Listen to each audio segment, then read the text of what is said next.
صباح النور وصباح الخير عليكم وصباح التيسير، صباح الكنار تياكل لي في اللوايه. انا راه غير كنزوقه الكبير القفيص وانت كتاكل لي منا. كيف دايرين؟ لاباس عليكم؟ نتمنى ان شاء الله تكونوا على خير. الفيديو ديال اليوم غادي نشوفوا فيه كيفاش غادي نوجدوا السوسيس في الدار. غادي نعمروه بيدينا وغادي نعرفوه باش معمر. كتعرفوا مزيان باللي لي سوسيس اللي كنشريوه من الزنقه واخا كنشريو من المحلات كبيره وغاليه، تنقولوا نقيقي ومعمر بهذا، ولكن تلقاو في الاخر معمرين غير لي شوت والشحمه فيهم بزاف، والمهم ما تيكونوش مزيانين. من الاحسن نعمروهم في الدار. غادي نحتاجوا للكفته، خذوا القياس اللي بغيتو. غديروا فيه الشحمه، غديروا البصله، وغديروا قزبر معدنوس، الكمون، الفلفله حلوه، القزبر مدقوق، الملحه، البزار، سكينجبير، شويه ديال السودانيه وشويه ديال لقمه الكفته والقرفه. هذا المصران يا اما تنشريوه من الجزار تيكون موجود بثمن جد مناسب، اولا مثلا الا كنا في مناسبه ديال عيد الاضحى وكيبقى لنا داك المصران تنغسلوه مزيان مزيان مزيان من دوك لاكلاغ اللي تيكونوا فيه لداخل، وتنديروا له الخل والملحه وتنرقدوه فيه لمده ديال ساعه، ومن بعد كنغسلوه مزيان من الداخل ومن برا. هاد العمليه كتعاود 2 حتى 3 المرات. ندوزو دابا الكفته ونديرو فيها لقمه، البصله، القزبر معدنوس، القزبر مدقوق، الملحه، البزار، سكينجبير، وشويه ديال السودانيه، واحد الرويز المعلقه ديال القرفه كتبنن الكفته من غير لي سوسيس. الا كنتو غديروا الكفته عادي طيبوها، زيدوا فيها ديما قرصه ديال القرفه كتعطيها بنه. الكمون، شويه ديال الفلفله حمراء تحميره، وهنا واحد شويه ديال لقمات ديال الكفته. تنخلطوا هاد المقادير كلها وتنزيدوا فيها 3 ديال المعالق كبار زيت البلديه او 2 على حساب القدر ديال الكفته اللي كتستعملوا. تترطب ديك الكفته وتتجي زوينه ملي كتعمر في لي سوسيس. هنايا اخر حاجه غنزيدو هي معلقه ديال فليو كيتواتى بزاف ملي كنبغيو نديرو هاد لي سوسيس. اذا الكفته ديالنا وجدات، كنخليو ديك اللقامه تشربها مزيان، ومن بعد غندوزو لداك المصرن باش نعمروهم بهاد الكفيتي. الوغ انا بالنسبه لي كنستعمل هاد الاله هادي. اللي ما عندوش هاد الاله راه عنده الاله ديال الحديد، اللي ما عنده لا هاد الاله لا الاله اخرى غنوريكم كيفاش غادي نعوضوها. المهم بعد ما تنكون غسلنا المصرن مزيان ونشف لينا، كنحلوه فحال هكا الرويز ديالو وتنبخيو مع هذاك لو توب اللي غادي تخرج منه الكفته. تنبداو نديرو الكفته وندفعو فحال هكذا وندورو والكفته تتخرج المصران ديالنا تيعمر. اللي ما عندوش هاد الاله كيستعمل غير هاد المدواز هذا، كتلصقي فيه داك المصران في الجزء السفلي ديالو، وكديري الكفته وتتبداي تدفعي وتتخرج في المصران، وهانتيا عندك سوسيس عامر. اذا هنايا بعد ما عمرنا المصران ديالنا كامل كيف ما كتشوفوا بالطريقه هذه، وغادي نشدو هكا على النص، خص يكونوا قد غنجيو لداك الطرف اللي الفوق وغادي ندفعوا شي شويه ديك الكفيته بالقاعده باش ما يتقطعش لنا المصران، وغنلويوها شي 3 دلويات. غنقيسوا القياس ديال السوسيس ديالنا اللي بغينا نديرو، سواء يكون كبير او صغير، وغادي ندورو بحال هكذا كيف ما كتشوفوا. غندفعوا شي شويه بالقاعده باش يكونوا قد ندفعوا شويه وندوروا 1 2 3 ديال المرات، ومن بعد غنحطوا واحد فوق واحد. غادي نشدوا الطرف ديال السوسيس ديال داك المصران وغادي ندخيوه فحال هكذا، غادي نشكلوا عقده بهذا الشكل هذا، وحنا شكلنا السوسيس. نفس الشيء غادي نديرو، نعاودوا العمليه، ندفعوا الكفته غير بشويه بشويه.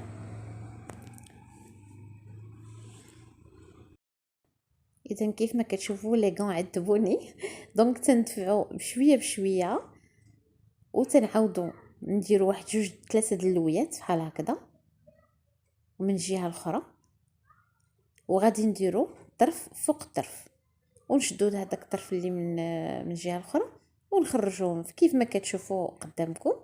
وها هي العقده الثانيه ديال لي سوسيس. كنستمروا بنفس الطريقه حتى تنكملوا الكميه ديال لي سوسيس اللي عندنا. هاد العمليه ما كتاخذلكش واحد 30 دقيقه على الاكثر. يعني جيب الكفته ديالك القدر اللي بغيتي وجديها وخليها عندك في الكونجيلاتور الوقت اللي تبغي، تتعرفي شنو تتعطي لوليداتك. حنا ملي بغينا نشويو هاد لي سوسيس قررنا نديرو واحد النهار شويه غنديرو معاهم اذا القامه اللي غادي نديرو في هاد القطبان غادي نديرو فيهم معلقه ديال الملحه. هنايا سيدي محمد هو اللي غادي يعاونني بغا باش يدير القامه بيدي. غنديرو زيد واحد شويه معلقه اخرى هذيك غير صغيره، داكشي علاش غنديرو منها جوج. غدير ليا تما الفلفله حلوه، يلا هزها جوج مرات.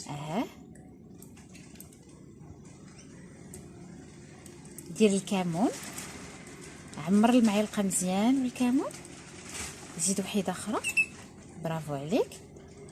الابزار دير واحد المعلقه وحده، هادي راه ماشي معلقه صغيره، دير النص ديال المعلقه الصغيره، غير واحد المعلقه صغيره. اذا هنايا هكذا، برافو عليك. عندك غادي تاخذ الزيت وغادي دير وغادي نقول لك بركه. يلا هز هادي ديال الزيت خوي، غندير لي يلا غير بشويه غير بشويه باش نشوف. برافو عليك صافي بركه. هادي جي ديال معلقه كبيره ديال الزيت، ومن بعد غادي نديرو البصله. يلا خذ المعلقه ودير ليا البصيله خويا هكذاك كامل. خويا ماشي كامله غير شويه. يلا يلا يلا زيد زيد زيد زيد زيد واحد شويه، زيد واحد شويه، زيد صافي. دابا دير القزبر معدنوس، يلا غير بشويه غير بشويه، يلا دخلي غير لا لا لا لا، يلا يلا زيد صافي صافي صافي صافي سيدي محمد. اذا هنا هاد القامه هذه اللي درنا هنايا غادي نخلطوها مزيان مع هاد الطريفات ديال اللحمه وتنخليوها تتشرب مزيان القامه ديالها باش تجينا زوينه في الشوا. اذا بعد ما ديك اللحمه تتشرب القامه ديالها تنعمروهم في السفافد وتنشويوهم هما ولي سوسيس اللي وجدنا. يعني على الشكل اللي بغيتو لي سوسيس كيف وريتكم، او كتخليوهم طوال على شكل مرغاز. المهم كديروا الحاجه اللي غادي تريحكم. شحال زوينه ملي كنجمعوا حدا باربيكيو، كديروا شويه كتكون العائله مجموعه، الوليدات كيلعبوا وحداك، كتهضر كتفكر ايام ديال شحال هادي. المهم اوقات زوينه الانسان تيدوز. كنتمنى هاد الفكره ديال السوسيس اللي اقترحت عليكم انكم تولي معتمده عندكم وتوجدوها في الدار. من الاحسن تعطيو لوليداتكم شي حاجه نقيقيه وتاكلوا حتى نتوما شي حاجه نقيقيه. هذه غير كفيته اللي شاطت من لي سوسيس ملي عمرنا ديك الكميه ديال المصران اللي بقات، درناها في القطبان وشويناها وتجمعنا عليها اكيد، ودرنا قدمنا معاهم هنايا الحمص اللبناني، داك الحمص اللي كيكون مطحون مع الطحينه والتوابل المختلفه. غادي نقدمهم لكم ان شاء الله في واحد الفيديو قادم. والشوا ديالنا حتى هو تنقدموه مع دوائر ديال الطماطم مع بصيله كتكون في الفران ولقامه وزيتون وخبيز اولا مخمرات. المهم كندوزو وقت ممتع مع العائله. كنتمنى الفيديو اليوم يكون عجبكم، خليتكم على خير وبسلامه عليكم الى فيديو قادم.